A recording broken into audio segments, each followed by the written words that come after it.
હેલ્પનેસ charitable trust સંચાલિત help voluntary blood bank LG hospital સામે મણિનગરમાં છેલ્લા 8 વર્ષથી કાર્યરત છે અને 24 કલાક સેવાઓ આપે છે।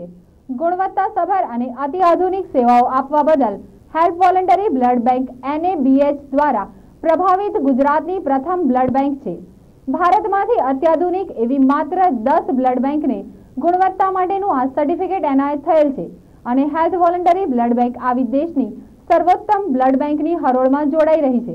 આ સન્માન બ્લડ બેંકની ઉત્તમ માનવતાભરી કાર્યશૈલી, દર્દી અને રક્તદાતાની પૂરતી સાર સંભાળ, દર્દી પ્રત્યેની સહાનુભૂતિ અને અત્યાધુનિક કાર્યશૈલી દર્શાવે છે અને સ્વસ્થ સમાજ પ્રત્યેની પોતાની જાગૃતતા બતાવે છે।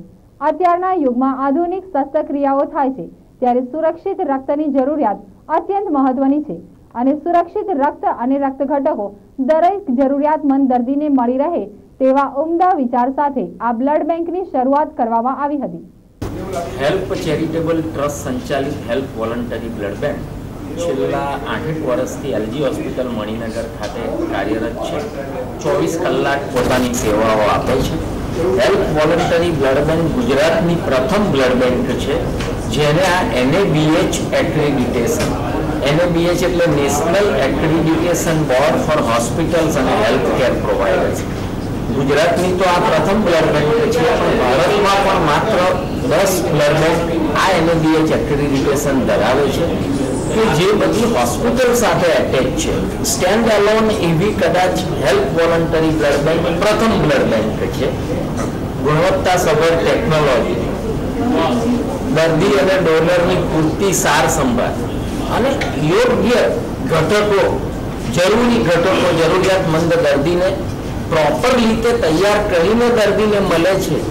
એ બધા જ ક્રાઇટેરિયા જે બ્લડ બેંક ફૂલફિલ કરતી હોય એને આ NABH એક્રેડિટેશન આપવામાં આવે છે। ગુજરાતની આ સૌ પ્રથમ બ્લડ બેંક છે કે જેને ઓનલી બ્લડ બેંક કે જેની પાસે આ NABH એક્રેડિટેશન હાલમાં છે। અમદાવાદમાં લગભગ 1,90,000 થી 2 લાખ યુનિટ બ્લડની જરૂર છે। જો પૂરા ગુજરાતની વાત કરીએ તો લગભગ આપણે 5.5 થી 6 લાખ યુનિટ બ્લડની જરૂર પડે છે અને પૂરા દેશની જો વાત કરું તો લગભગ 85 લાખ થી 1 કરોડ યુનિટ બ્લડની જરૂરિયાત હોય છે।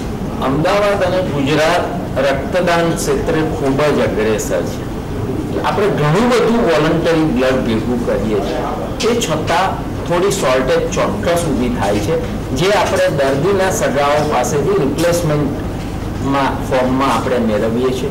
જો વધુને વધુ રક્તદાતાઓ લોહી આપે અથવા તો બ્લડ કોમ્પોનન્ટ્સ બધા જ દર્દીઓમાં યુટિલાઇઝ થાય કે જેમાંથી એક બ્લડની બોટલમાંથી 2-3 રક્ત ઘટકો આપણે પ્લેટલેટ્સ, પ્લાઝમા કે RBCs છૂટા પાડીએ તો મહદ અંશે અમદાવાદ અને ગુજરાતની બ્લડની જરૂરિયાત આપણે 100% વોલન્ટરી સોર્સિસથી પૂરી પાડી શકીએ।